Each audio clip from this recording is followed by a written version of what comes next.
Hi guys, welcome to இன்ப தமிழன் நாள் சேனல். நம்ம சேனலுக்கு உங்களை வரவேற்கிறேன். இன்றைக்கி நம்ம சேனலில் என்ன ரெசிபி பார்க்க போகிறோம்னா, ஒரு சூப்பரான ஒரு ரோட்டுக்கடை ஒரு சில்லி பரோட்டா தான் நம்ம செய்ய போகிறோம். அந்த ரெசிபிக்கு தேவையான பொருள்லாம் பார்க்குறதுக்கு முன்னாடி நம்ம சேனலில் சப்ஸ்கிரைப் பண்ணாதவங்க சப்ஸ்கிரைப் பண்ணுங்கள், பக்கத்தில் இருக்க பெல் ஐக்கானை கிளிக் பண்ணுங்கள். அப்போ தான் நாங்கள் போடுற வீடியோஸ்லாம் அப்டேட்டடாக வந்து சேரும். எங்கள் சேனல் லைக் பண்ணுங்கள், ஷேர் பண்ணுங்கள், மறக்காமல் கமெண்ட் பண்ணுங்கள். சரி வாங்க, அந்த சூப்பரான ஒரு சில்லி பரோட்டா எப்படி செய்கிறதுன்னு அதுக்கு தேவையான பொருட்கள்லாம் வாங்க போய் பார்த்துடலாம். பரோட்டா வந்து இந்த மாதிரி ஸ்லைஸ் பண்ணி வச்சுக்கோங்க. உங்களுக்கு எந்த ஷேப்னாலும் நீங்கள் ஸ்லைஸ் பண்ணிக்கலாம். இந்த பரோட்டா வந்து நம்ம பொரிச்சு எடுக்க போகிறோம். அதுக்கு வந்து ஃபுட் கலர் வந்து நான் எடுத்துருக்கிறேன். அப்போ தான் வந்து ரோட் சைடில் ஹோட்டல்லலாம் செய்கிற மாதிரி நம்மளுக்கு வந்து இப்போ செய்ய போகிறோம். அதனால் ஃபுட் கலர் ஆட் பண்ணிக்கலாம். கார்ன்ஃப்ளவர் மாவு ஒரு கப் எடுத்து வச்சுக்கலாம். தேவையான அளவு சால்ட்டு, தனியாத்தூள், மிளகாய்த்தூள் காரத்துக்கு ஏற்ப, சோயா சாஸ், டொமேட்டோ கெச்சப் வந்து நீங்கள் ஆட் பண்ணிக்கோங்க. சோயா சாஸ், டொமேட்டோ கெச்சப் இல்லைன்னா கூட நீங்கள் மிளகாய்த்தூள், தனியாத்தூள் போட்டு கூட நீங்கள் செய்யலாம். அதே டேஸ்ட் மாதிரி தான், நம்மளுக்கு ஒவ்வொரு டிஃப்ரென்ஸ்லாம் தெரியாது. அடுத்தது வந்து குடமிளகாய் எடுத்துருக்கோம். வெங்காயம் வந்து நீட்டாக ஸ்லைஸ் பண்ணி வச்சுக்கோங்க. தேவையான அளவு எண்ணெய். இது வந்து நம்ம வடை மாதிரியெல்லாம் ரொம்ப டீப்பாக நிறைய எண்ணெய் வந்து விட்டு நம்ம பொரிக்க போகிறது கிடையாது. அதனால் கொஞ்சமான எண்ணெய் போதுமானது. தாளிக்க வந்து கருவேப்பிலை, அப்புறம் கொத்தமல்லி எடுத்துக்கிறோம்.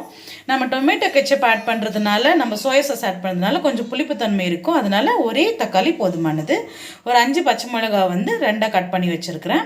இதுதான் இந்த சுவையான சில்லி பரோட்டாக்கு தேவையான பொருட்கள். அந்த சூப்பரான சில்லி பரோட்டா எப்படி செய்யலான்னு வாங்க போய் பார்க்கலாம். இப்போ வந்து நம்ம ஒரு பாத்திரம் எடுத்துக்கலாம். அந்த சில்லி பரோட்டாக்கு வந்து ஃபஸ்ட் நம்ம வந்து பரோட்டாவை பொரிச்சு எடுக்கணும். அதுக்கு ஒரு பாத்திரத்தில் நம்ம எடுத்து வச்சுருக்க கார்ன்ஃப்ளவர் மாவை வந்து ஆட் பண்ணிக்கலாம். அடுத்தது வந்து சால்ட் வந்து இதுக்கு நம்ம வந்து லைட்டாக ஆட் பண்ணிக்கலாம். நம்ம ஏன்னா நம்ம செய்யும் போதும் ஆட் பண்ண போகிறோம், அதனால் லைட்டாக ஆட் பண்ணாவே போதும்.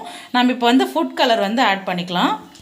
இன்றைக்கி வந்து நான் வந்து ஆரஞ்சு கலர் வந்து எடுத்துருக்கிறேன். அது வந்து நல்லா கலர் கொடுக்கும் நம்மளுக்கு. இப்போ வந்து நம்ம பரோட்டா வந்து எடுத்து இதில் போட்டு நல்லா பெசரிக்கலாம். இதில் வந்து நம்ம லைட்டாக வந்து வாட்டர் ஆட் பண்ணி நல்லா பெசரிக்கலாம். இந்த மாதிரி வந்து நல்லா கலந்துக்கணும். இப்போ இதை வந்து நம்ம பொரிச்சு எடுத்துக்கலாம். அடுப்பு பற்ற வச்சு எண்ணெய் ஊற்றிக்கோங்க வானிலையில்.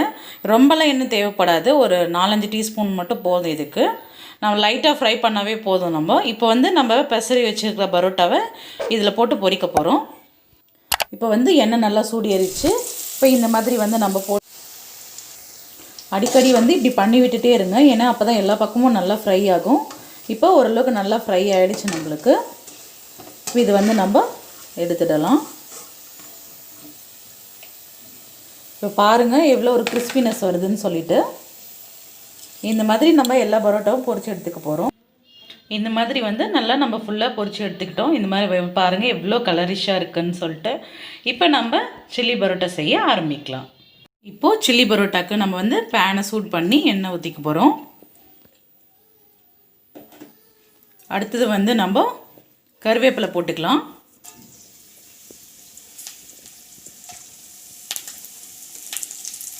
நம்ம பச்சை மிளகாய் கீறி வச்சோம் இல்லையா, அதை வந்து நம்ம ஆட் பண்ணிக்கலாம். ஒரு 2 நிமிஷம் இது வந்து வதக்கிக்கலாம்.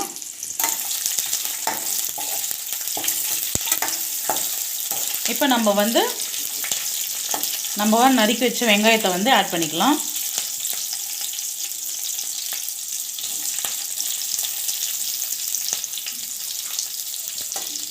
இது வந்து நல்லா ப்ரௌனிஷ் கலரில் வரணும். அது வரைக்கும் நம்ம வந்து இதை வந்து வதக்கி எடுத்துக்கலாம்.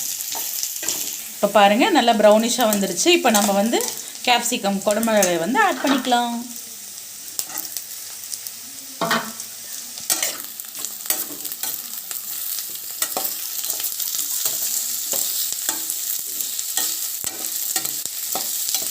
நெக்ஸ்ட்டு டொமேட்டோ ஆட் பண்ணிக்கலாம்.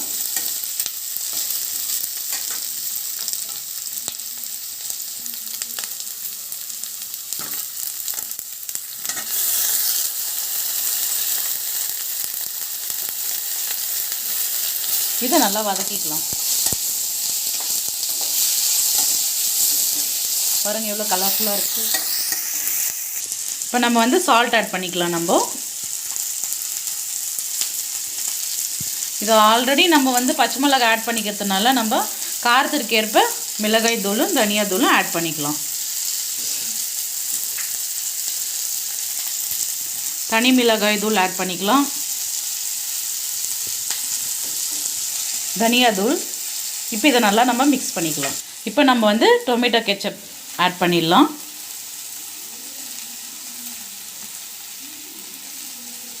அடுத்தது வந்து சோயா சாஸ் ஆட் பண்ணிக்கலாம்.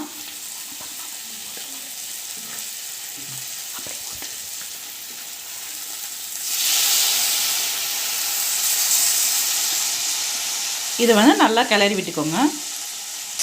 இந்த மாதிரி வந்து நல்லா கிளறிக்கோங்க. இப்போ தேவைப்பட்டால் லைட்டாக வாட்டர் ஆட் பண்ணிக்கலாம்.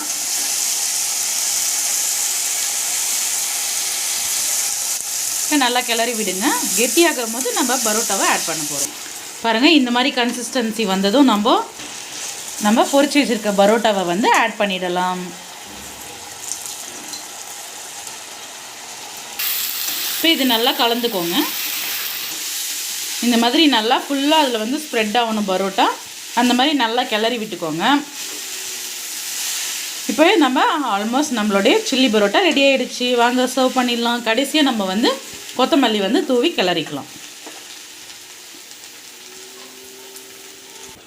இப்போ பாருங்கள், நம்மளோட சுவையான சில்லி பரோட்டா ரெடி ஆகிடுச்சு. நீங்களும் இந்த ரெசிபியை வீட்டில் ட்ரை பண்ணி பாருங்கள். குட்டீஸ்லாம் ரொம்ப விரும்பி சாப்பிடுவாங்க. உங்களுக்கும் ரொம்ப பிடிக்கும். இந்த ரெசிபியை மறக்காமல் ட்ரை பண்ணி பாருங்கள். கமெண்ட் பண்ணுங்கள். மறக்காமல் எங்கள் சேனலுக்கு சப்ஸ்கிரைப் பண்ணுங்கள்.